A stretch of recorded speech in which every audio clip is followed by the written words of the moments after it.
But look and see the resilience of our people.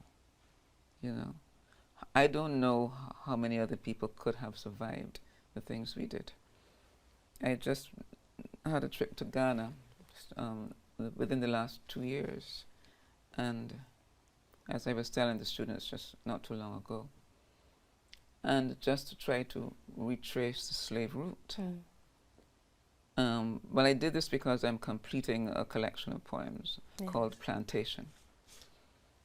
Just to follow the slave route and to actually step into the slave river. This was where this was the place called the Last Bath, because these were people who'd been locked up for months, okay, in shackle, chains, shackle, you know. And you can imagine, as women ourselves, the condition that they were in, and they were forced to take bamboo leaves and scrub themselves. And bamboo leaves, if you ever hold one, the edges cut like razors. They are very, very sharp. I didn't know that. They look very lacy in the distance.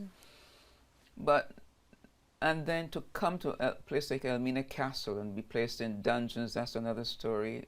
Interestingly enough, there are churches built. There's a church built on the top of these dungeons. Now you figure that one out, okay? But again, it's it is how the power structures can be twisted to suit those who are in power.